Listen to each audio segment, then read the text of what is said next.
All right, welcome everybody. I'm going to call this meeting to order. It's a special council meeting, official plan review. We're going to start off with our land acknowledgement. We'd like to acknowledge the traditional territory of the Anishinaabe people, including the Ojibwe, Potawatomi, and Odawa of the Three Fires Confederacy.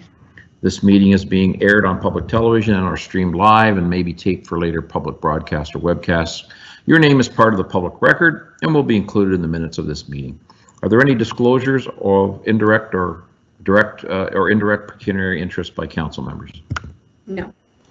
Seeing none, we'll move along to our first item, which is a special council meeting item. So anyone that wishes to speak to this matter can call in to 1-289-801-5774 and enter conference ID number 243-742-862 $.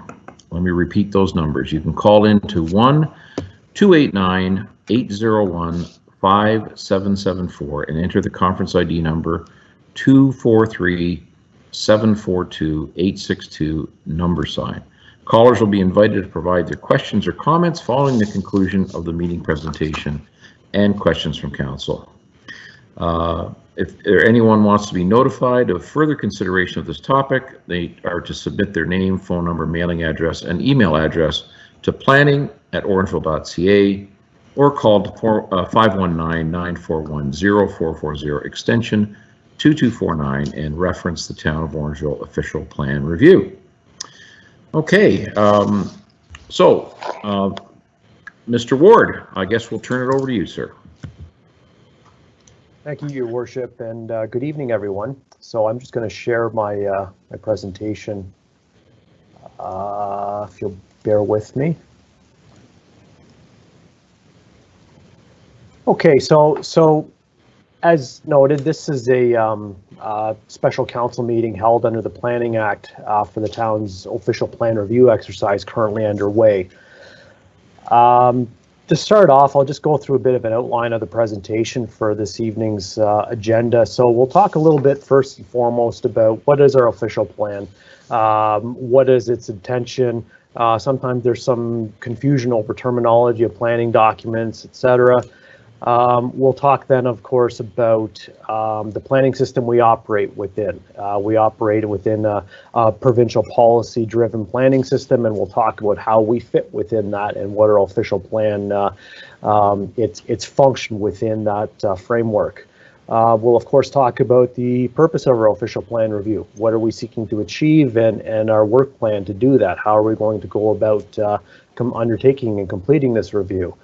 We'll then get, of course, to what is the purpose of tonight's meeting? What are we seeking to achieve? And from there, we'll talk about some of the background work we've been underway with, some of the areas we've been looking at, and some general observations made thus far. And then from there, we'll talk about next steps. And of course, we'll open it up to any questions or comments to members of council, and of course, those who may be observing remotely.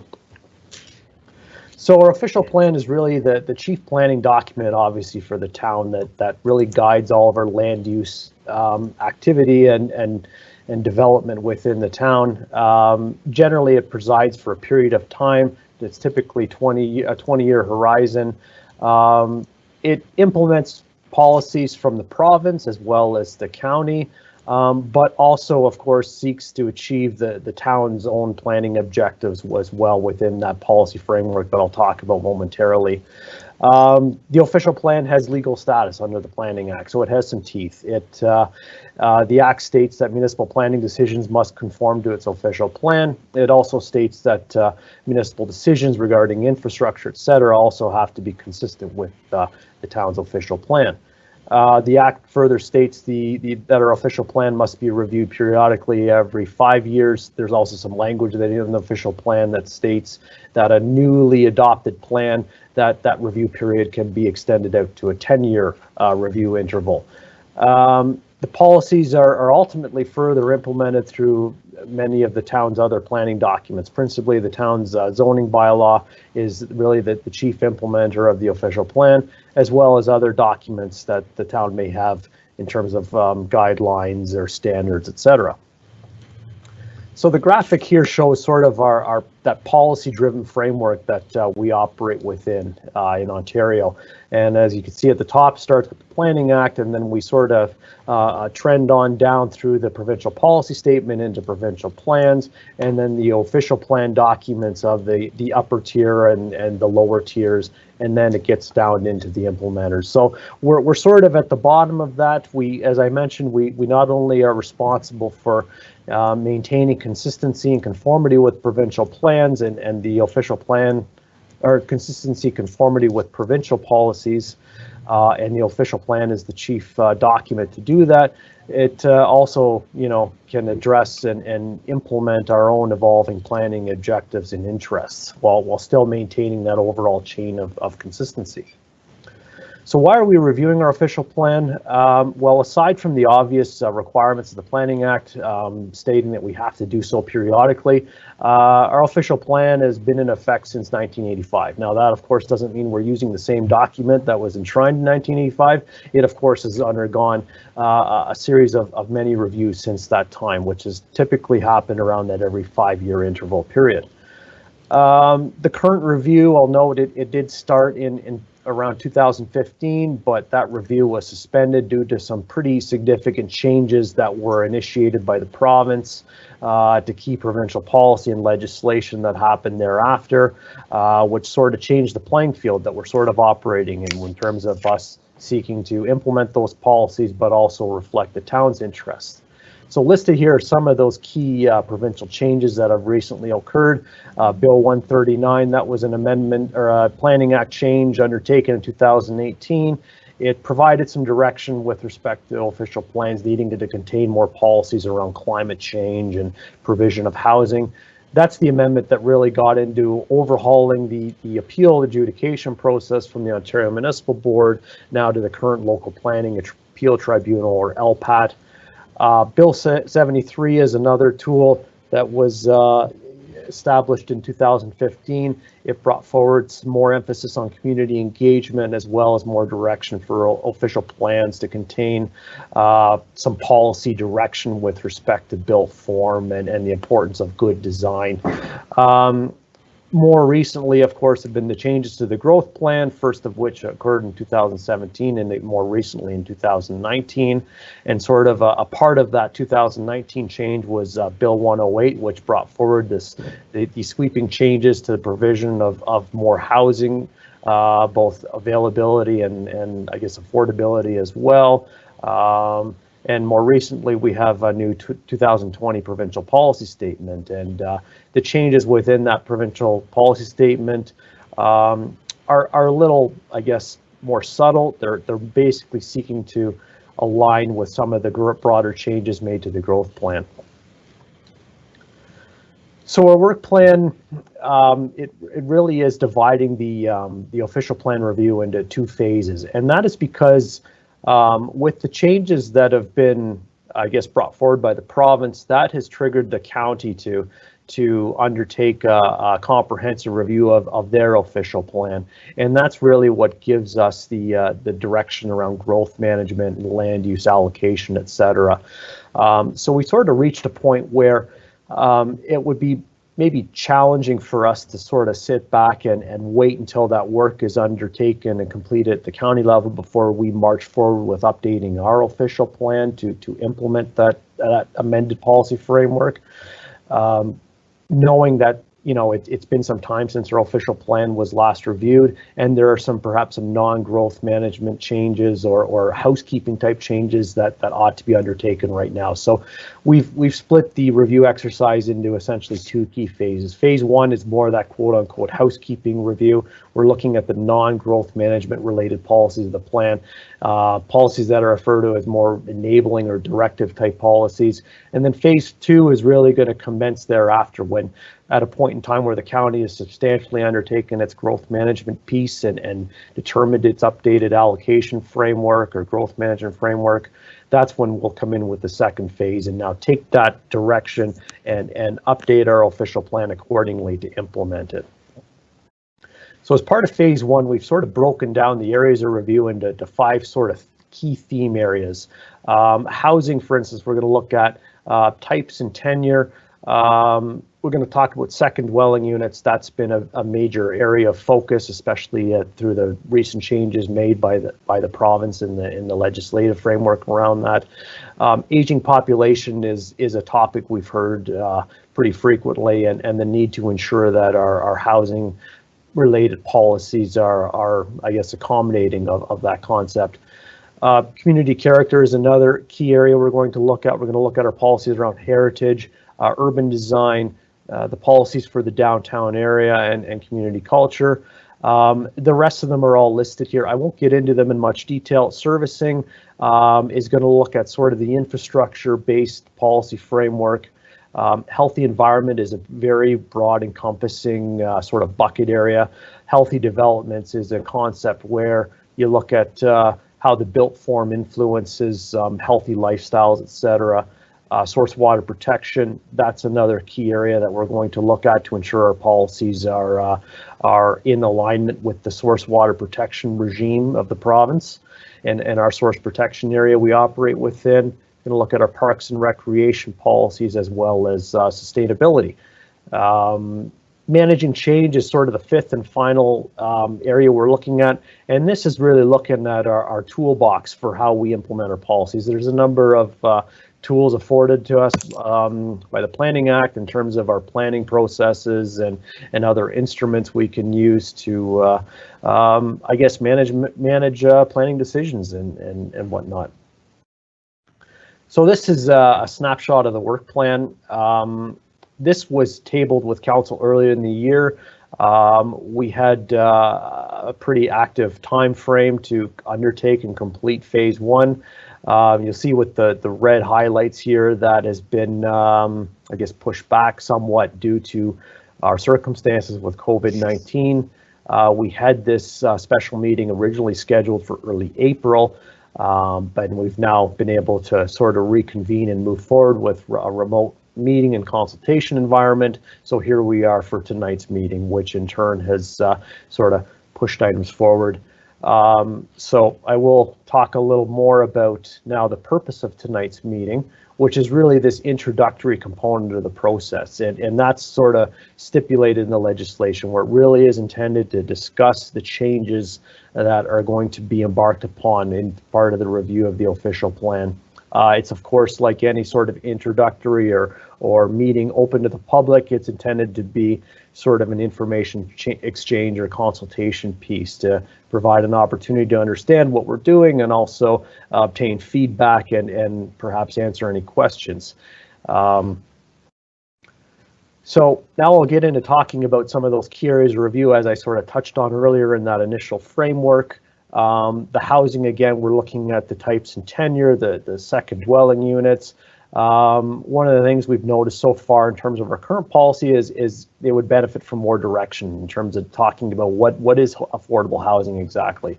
Maybe give some more direction as to how it's defined and what it constitutes. Second dwelling unit permissions has also been a key topic or area of interest, as I mentioned earlier, from the provincial direction. So we're going to look at more enabling direction, I suppose, for where second dwelling units would be perhaps more broadly permitted, subject, of course, to criteria or other considerations as well. The community character area we're looking at, that's going to be one where we look at heritage, more direction, of course, for providing identification and protection of heritage resources. There's already policy, of course, in our plan to that effect. We're just looking to enhance that. More activity within and adjacent to the downtown as part of looking at the downtown policies. We want to basically enhance the 24/7 vibrancy of the area, and that comes through making sure that there's activity or land use happening that has activity in the daytime as well as activity at nighttime. So more residential policies that encourage uses that support cultural activity and hospitality uses, as well as looking at some tools that might be out there to encourage or support reduced on-site parking requirements, and cash in lieu of parking is one of those tools that out there that we'll explore in a little more detail and ensure we have the appropriate enabling policies in our official plan to possibly implement that in the future.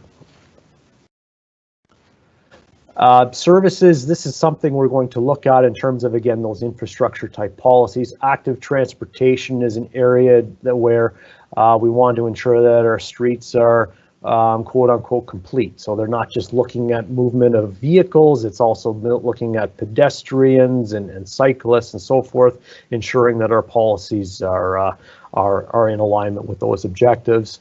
Roads and mobility, that's sort of looking at the existing policies with respect to road requirements, et cetera, and making sure that they're up to date with current standards and practices.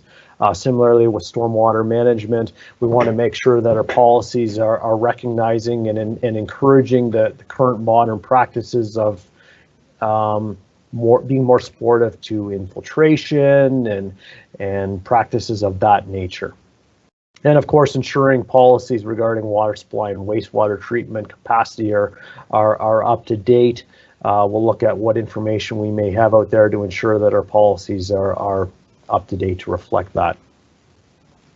Healthy environment, as you'll see, this is sort of a big theme area we're looking at. Again, the healthy development concepts, it's spoken to in the official plan, but it's something we're going to look at to make sure it really does foster that land use environment that stimulates healthy, active lifestyles.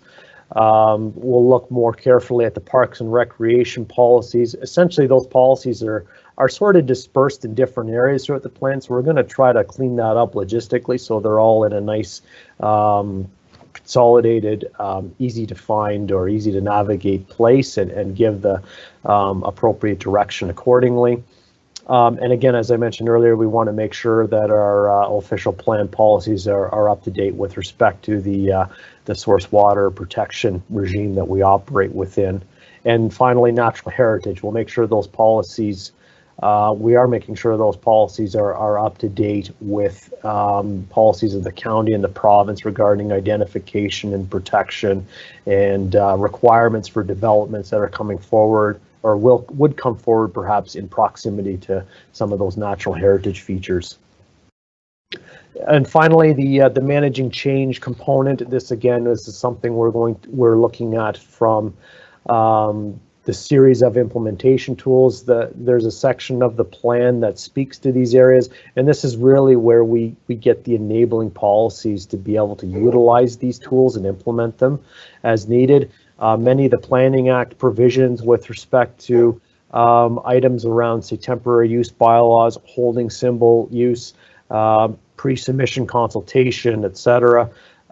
Excuse me, those are all provisions that are in the official plan. We're just seeking to look at those policies and are enhancing them to give a little more direction, not only for some of the current tools we utilize, but also some new areas that may not be referenced in the policies. So in terms of next steps, again, tonight's meeting is purely more of an introductory stage in the process to introduce more publicly the process, the areas of review, and how we're going about this exercise. We'll be following this through the completion of our background review to look at those issues I've already talked about in more detail and have background materials to that effect. And we, of course, have to engage with the circulation process. We have to circulate with our departments and agencies and the county, who is the approval authority for this type of review and update to our official plan. I would note that there will be additional opportunities to participate and stay informed in this project. We'll have the statutory public open house, and another statutory, or I guess not another, but the formal statutory public meeting. And those are really the key points to look at the information we've prepared and the proposed amendments in further detail and get more feedback from council and the community about those amendments. So that concludes my presentation. My information is shown on the slide. If there are any further questions or comments on this, I will leave it at there. Thank you. Thank you, Mr. Ward. We have Councillor Andrews wishes to ask a question. Go ahead, sir. Great. Thank you so much, Your Worship, and thank you, Mr. Ward, for your presentation. I appreciate the amount of detail, as much as this is somewhat of a preliminary presentation to council. More of an introductory, but it does provide a lot of information. I actually have, Your Worship, 2.5 questions, so adding a little bit of humor, but get to the point. Mr. Ward, I was intrigued by the second dwelling. I live in a neighborhood where I've spoken to, with applied social distancing, some residents who are at a point in their life where they, are looking at in-law suites. They've looked at, different inspiration. Where would you be resourcing some of the information for the second dwelling? I'm under the assumption you would be looking at examples that exist in other parts of the country which have moved ahead with some of this activity. Just like to get your response to that question. Through you, Your Worship, to Councillor Andrews, absolutely. We'll certainly be looking at some best practices out there, not only with municipalities in Ontario, but I know there are some other areas abroad that have a little more, I guess, experience or a policy application framework ahead of them. Second dwelling units aren't new in Orangeville. They're not new throughout the province or even throughout the country for that matter. But we also have to make sure we're reflecting the interests of the town. The province has given pretty clear direction that second dwelling units serve an important need for housing in the province and locally. So we need to accommodate that, but also making sure our interests and objectives are met as well in terms of identifying, where and how might these best be situated, and go from there as part of this exercise. I anticipate, Mr. Ward, that there will be, potential interest from a number of people in the community. Of course, cost will be a factor in looking at that. My second question is pertaining to anything that might be existing with our current official plan. Do you anticipate anything to be grandfathered or, continued into the new official plan or under this review? Through you, Your Worship, again to Councillor Andrews. So if there are land use permissions at play that are changed, and that terms an existing use now into a state of non-compliance, they would gain a legal non-conforming status. But in terms of decision making, going, once you have an amended plan in effect, in full force in effect, all decisions from that point forward have to be conforming to that official plan in existence as of that date. Okay, thank you. And my half question, I was going through the documentation that was forwarded to members of council, and this is referring to the acronym MCR. It must be the month of July, but could you provide clarification what that means? Sure. Again, through you, Your Worship, to Councillor Andrews. That's some planning jargon that is thrown around. Okay. Admittedly, that stands for Municipal Comprehensive Review. It's okay. The reason why it's sort of thrown around is because it's a very common concept that municipalities need to undertake when embarking upon a growth management evaluation exercise. Great. Thank you very much. That's all I have, Your Worship. Any other questions from councillors? Councillor Peters. Thank you, Mr. Mayor. Through you to Mr. Ward, but also to council at large. We've obviously seen a lot of public interest on planning matters and development issues over this term and previous terms. I'm wondering if we were able to go back to the timeline slide. What other mechanisms besides the statutory meetings and open houses do we have to engage the public? This is something not everybody is going to be aware of. Sometimes those meetings are not as well attended as they could be, and there are people that have concerns about these issues that may not know about them. Is it worth getting more public involvement somehow, whether that's striking a temporary committee or just better advertising of the open houses. I really think we need a lot more public input on this, because we're getting to the point in our town's development where there aren't that many major planning, initiatives left within the current boundaries, and the ones that are coming down the pipe, we want to make sure we get those as correct as possible. And I really think the public has an interest in some of that information. Any comment, Mr. Ward, on that? Sure. Thank you, Your Worship, and through you. We, again, coming back to the sort of the two-phase framework process we had for this, we wanted to move forward with phase one, seeing it as a more of a housekeeping type change, not meaning to diminish the magnitude or scope of that review, but recognizing that it's really to make sure our policies are up to date in terms of reflecting some of the tools that might be existing out there, but also seeking to implement a lot of the direction that has changed from the province on down. We intended more of the phase two that's probably going to hit the heart of the land use allocation and growth management framework. We anticipated that as probably having the more robust public engagement piece.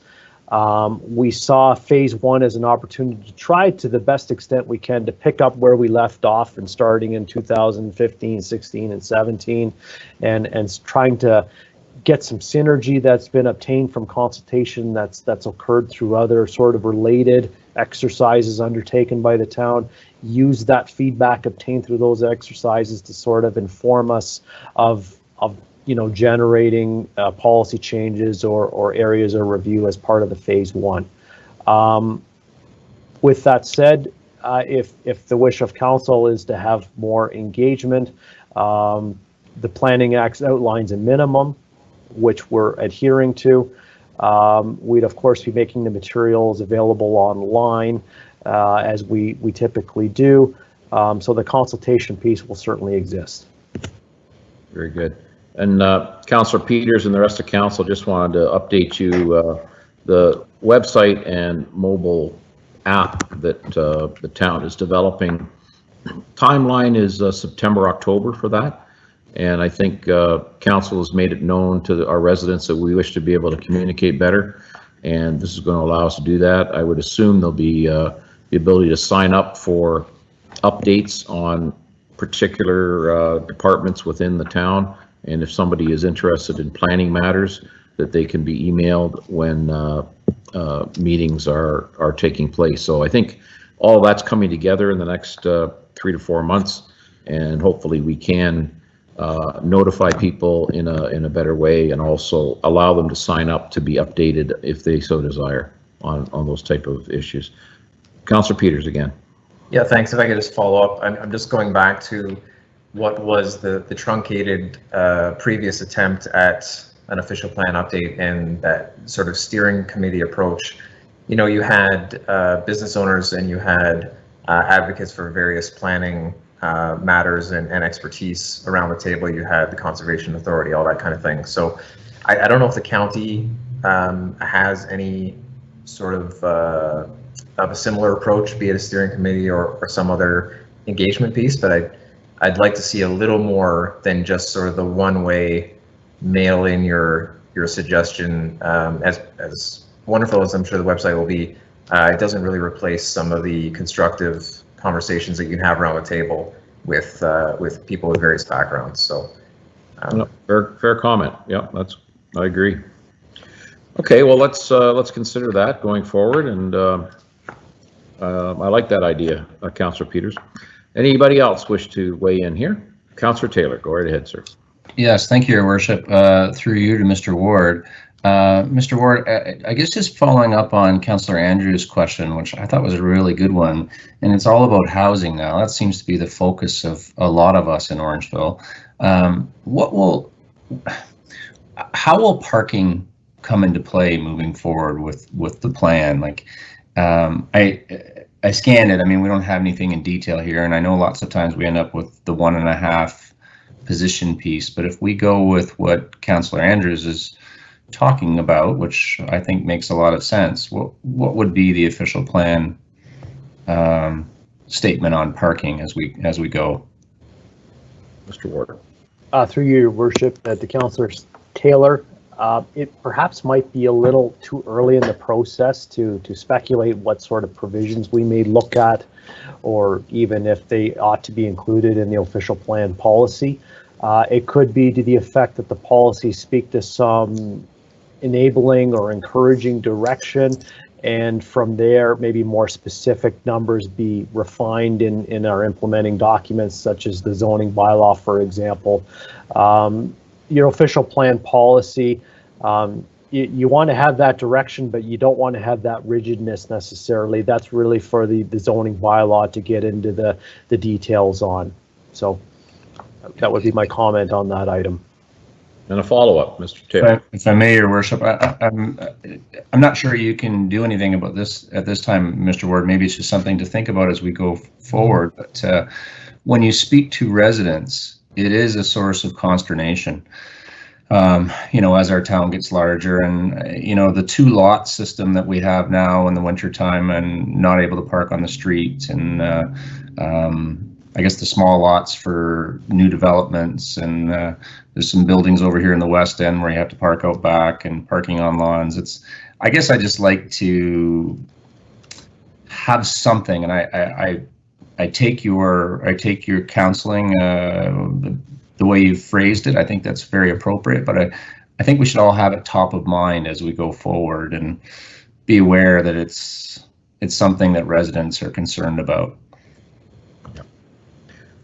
Hopefully, Councillor Taylor, a complete public transit system, a better and more efficient public transit system, and improved active transportation such as bike lanes and bike transportation might help alleviate some of that parking issue. Yeah, but it's all tied together. Some of the developments, I think about Burbank Crescent, for instance. The houses are so chock-a-block in there that there's very little on-street parking available because of the driveways, and so it certainly is a major problem in neighborhoods like that. So maybe some relief parking that we need to look at more than just Fendley and Rotary would be appropriate. I agree. Thank you, Your Worship. I agree. Councillor Sherwood, your video is off. I can't see you or Councillor Post either. Did you wish to weigh in here at all? My video's on, but no, I'm good. Okay. Sorry, I can't see you here. No, I'm good, Your Worship. Okay, great. All right. Are there any questions from the public regarding this review? Have you received any, Madam Clerk? Okay. We're just going to hold and check with staff here, folks. Use any questions from the public?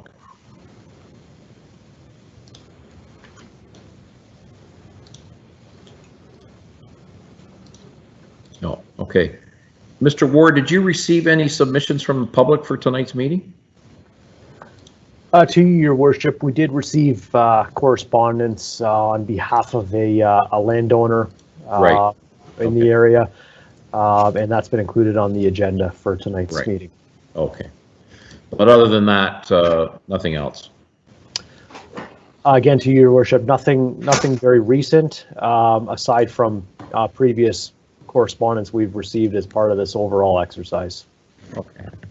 All right. So, councillors, if we've completed questioning to Mr. Ward, we need a motion to receive this the presentation. Could I have a motion? I can move it. Okay. Councillor Post, a seconder. Andrews.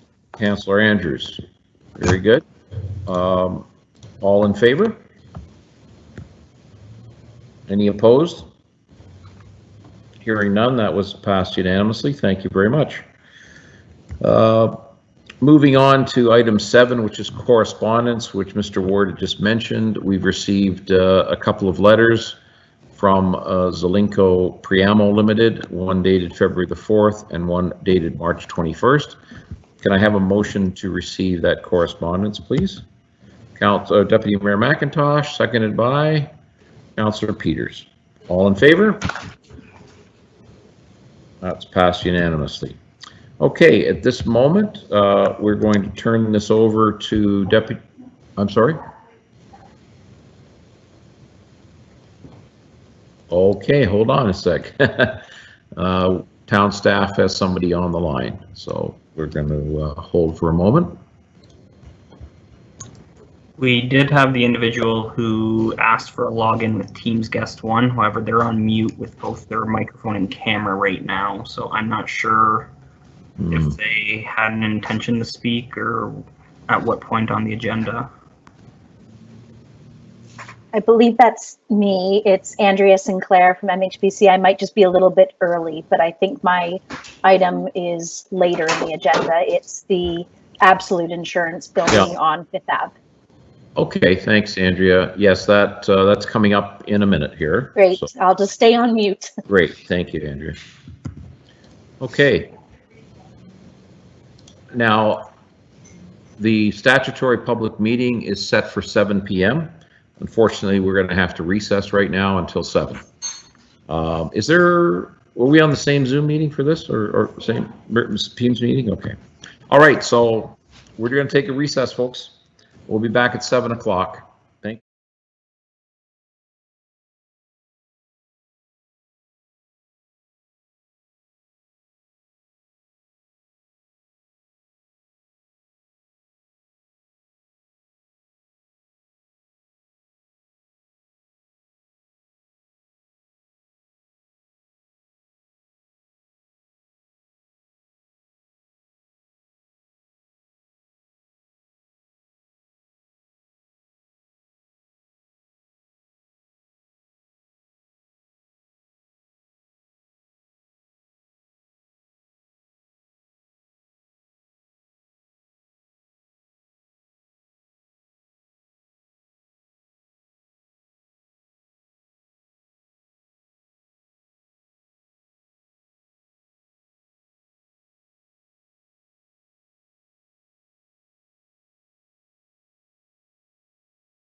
Okay, it's 7 o'clock, folks, so we can get back on the horse here.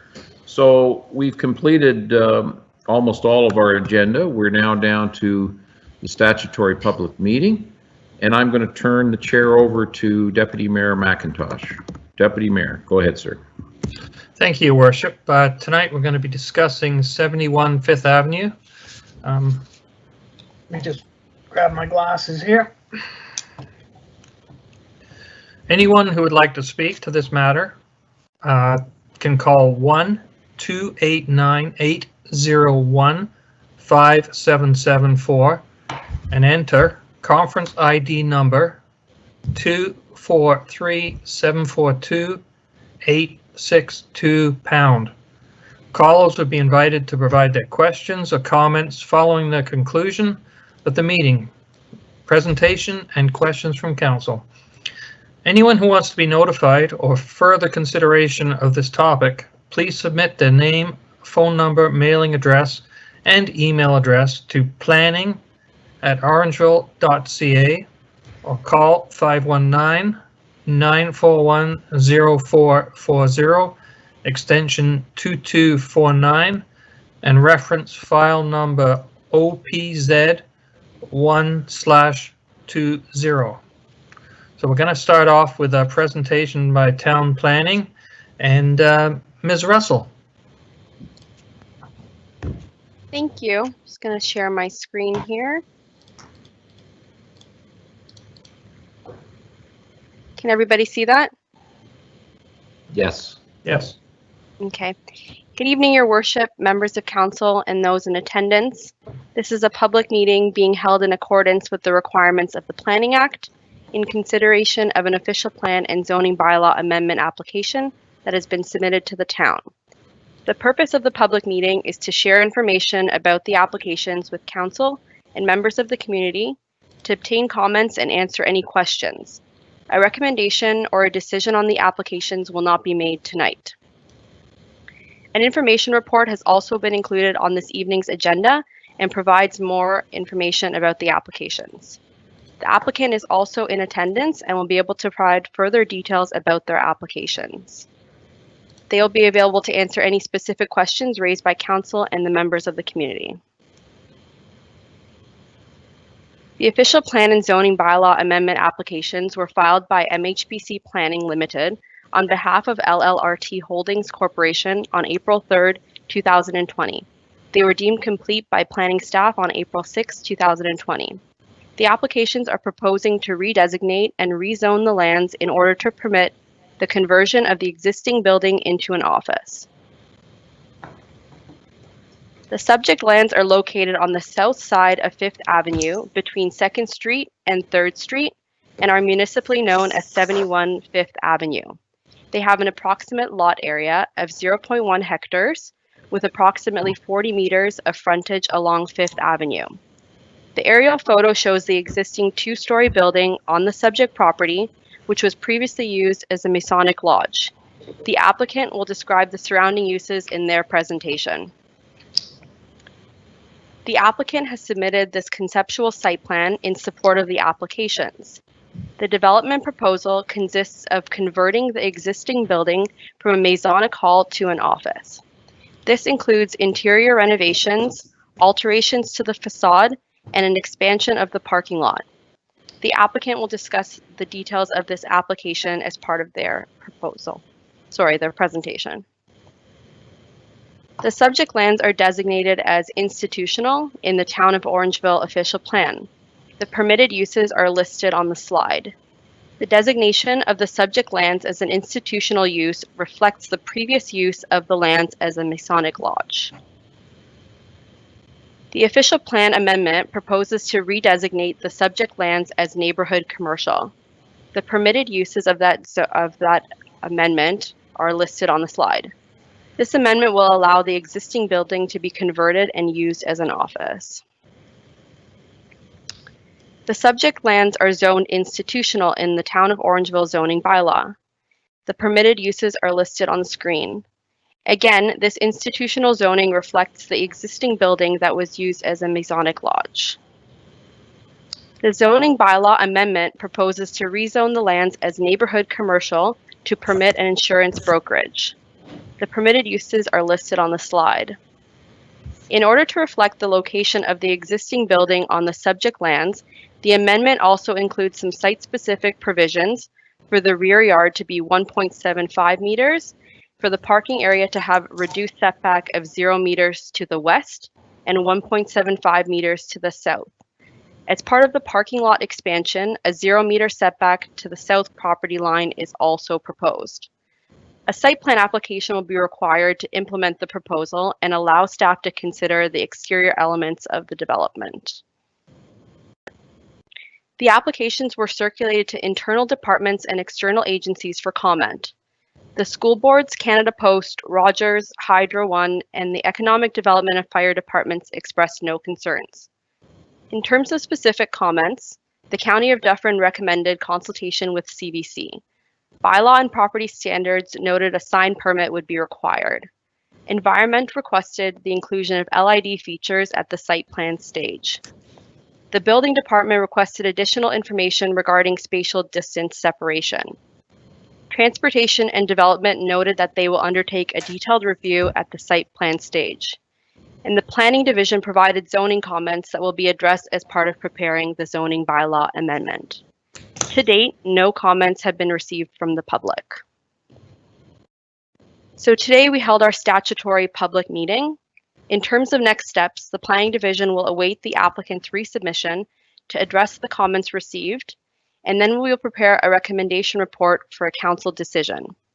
Lastly, the applicant will pursue the approval of a site plan application pending the decision on the official plan and zoning bylaw amendment applications. That concludes my presentation. Thank you. Thank you very much, Ms. Russell. Now we'll hear from Ms. Sinclair. Good evening, everyone. Hope everyone can hear me okay. Yes, I'm going we can. to, great. So good evening, Your Worship, members of council, staff, and those attending this meeting. And thanks to Ms. Russell for that overview. I'm going to try not to overlap too much with what's already been presented, but I'll get a little bit more into the details of the application. I'm going to try to share my presentation and hopefully all goes according to plan.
Okay, so as I might have been cut off, but as I was saying, I'm going to try not to overlap too much of the information that's already been presented. The property is located in an area that has a mix of uses, with everything north of Fifth Avenue predominantly being commercial in nature.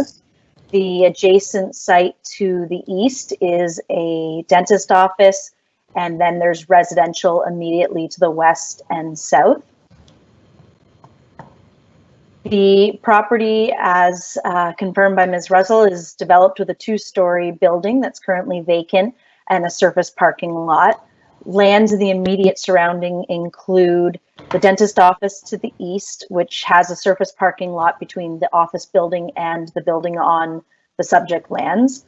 There's a residential dwelling immediately to the west, and in between the property of the residential dwelling and the subject property, there is a public walkway block.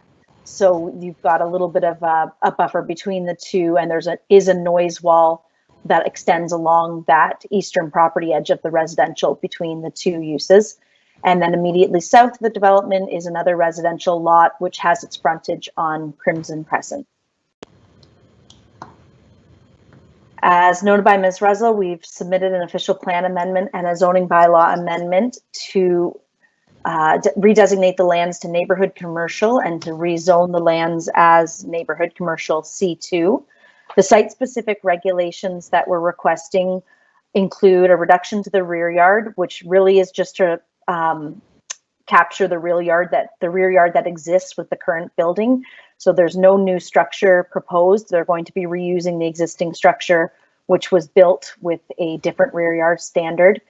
And then to reduce the requirement for a 3-meter setback from the street line and a 3-meter setback from residential. So there will be a setback of the rear yard. The parking area has approximately 1.75 meters of landscaping before the surface parking. At the street line, we're requesting a 0 setback, which is consistent with the property to the east. But I did want to note that there's 5.5 meters of public boulevard, including a sidewalk between this property and the street line. So there is an opportunity to incorporate some street trees within that public boulevard. And from the western property line, we're requesting a 0 setback. But again, there is a public walkway block, which provides more than 3 meters between this property and the residential property to the west. This map shows in yellow just similar type of uses that already exist in the area, and this includes other insurance offices, other types of offices, real estate offices, dental offices, medical offices, just to demonstrate that the use that is proposed is quite in keeping with some of what's already in this area. The preliminary site plan illustrates the existing building, which is going to be repurposed, and the expanded parking area. So you'll see along the south property line, there is some landscape area before you get to the surface parking, sorry. And similarly, the parking doesn't extend quite to the western property edge. There is a little bit of room for grass, but we've got the hammerhead for turning around. And the parking extends directly to the property line at the north, consistent with the parking configuration of lands to the east. This is a preliminary rendering just showing the improvements to the existing building. So the incorporation of quite a bit more windows facing the street, which really helps to open up the facade, new signage, and the removal of the enclosed stairs, which you can see on the bottom left that are sort of at the front of the building. That portion will be removed. There will be a new entrance provided on the side of the building, and barrier-free parking will be located in proximity to that entrance. We have preliminary elevations. These will be submitted and refined through the site plan process, but wanted to include them in this presentation just to give an idea of what the building will look like after these improvements. And the only other thing I wanted to make sure I mentioned is the council may or may not be aware, but the end user is going to be Absolute Insurance, which is a local company. And the purpose of this application is really for them to relocate in order to grow and expand their business. So this allows them to grow their business and stay within Orangeville, which was important to their needs. And this will provide them with sufficient space and parking in order to expand. They've outgrown their current facility and hopefully will continue to grow over the next few years. So that's my presentation, and I'm happy to answer any questions that council or members of the public may have. Thank you. Thank you, Ms. Sinclair. Are there any questions in regards to this, or do either Ms. Russell or Ms. Sinclair from council? Mayor Brown. Just a comment. I think this is a nice transition from the existing use. Obviously, some employment's going to be generated there, and it's in an area of commercial development. So I like what I see. Thank you. Thank you. Any other questions from council? Yes. Yes, go ahead, Councillor Andrews. Thank you very much, Deputy Mayor McIntosh, and just echoing the Mayor's comments, Ms. Sinclair, and also Ms. Russell. More Ms. Sinclair, I like the idea of repurposing an existing facility, and I think that the opportunity there is one that will certainly provide benefit. I'm also pleased to hear the turnaround that you have regarding parking with the proposal. Having gone to that facility for other events, it has been somewhat problematic coming off of Fifth Avenue going into that parking space, and so the increasing of 12 to 19 spots is encouraging. And also the proposal includes bicycle parking, which again, I think for those of us on council who want to see an active community is reflective of some of the changes that some of our residents may also be utilizing at some point. So just again, some comments as opposed to some questions. Thank you. Councillor Peters. Thank you. Through the chair to Ms. Russell, and probably a follow-up as well for the applicant. Could you expand the discussion on the parking numbers? I know it's been shown that the lot will expand quite a bit. It looks like the parking minimums we have for this type of use for C2 are actually very, very high. And I'd really like to see as little parking added as possible. And so the question for Ms. Russell will be regarding where this fits in with the current zoning bylaw, and the question for the applicant would be, does the occupant require the number of spaces being proposed, or is that to satisfy the zoning conditions of the site? I don't know who wants to go first. I'll let Ms. Russell go first, and then I can provide some follow-up comments in terms of the owner's intended use with the parking. Sorry, my computer just froze here for a second. I'm just pulling that up. Give me 1 second. I apologize. I'll just add another note while you're doing that. I mean, with the addition of the bike parking, the fact that we have a very large surface lot across the street and 2 transit routes within proximity, I think that would all point to trying to keep the parking to a minimum. But again, just want to know how it lines up with the bylaw, and obviously what the how the applicant sees the use of those spaces. Okay, so in terms of our zoning bylaw, the requirement for this site would be 12 parking spaces, because the bottom portion of the building is technically considered a basement. So that area is not considered as part of the requirements for parking. So 12 spaces would be required and 19 are being proposed. Okay. And I'll maybe just add just to that, while the basement technically doesn't require parking, there likely will be office type use in the basement. So we wanted to make sure that we have sufficient parking for our clients' needs. The key really being that they want to be able to expand. So while we are going to certainly meet the minimum requirement, there is the ability to exceed the minimum. And in this case, they want to make sure that they have that ability if they intensify and add additional employees in the future, they can do so. Through the site plan application though, and as Ms. Russell mentioned, we've been asked to look at some LID measures. If it ends up that, some of the land needs to be included to do the LID, it could be that we end up with maybe less parking than what we're currently showing, but in terms of the zoning, we'll meet the requirement and we'll work through the details on the site plan, but there is desire on behalf of the owners to make sure that they've got the parking to be able to have more employees join their business in the future. Councillor Sherwood. Yes, through you, Mr. Chair, to Ms. Sinclair. Thank you for your presentation. So I understand there's no request to have any residential. Is this going to be multiple commercial tenants, or is this just one business in the whole area, or is there intention to sublease out to other commercial properties or commercial agency? It's my understanding that it will be just the one tenant. Okay. Any other questions from council? Ms. Sinclair, were there any public questions in regards to this application?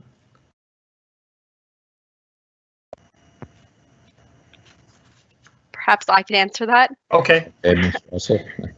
We haven't received any inquiries or comments from the public on this application to date.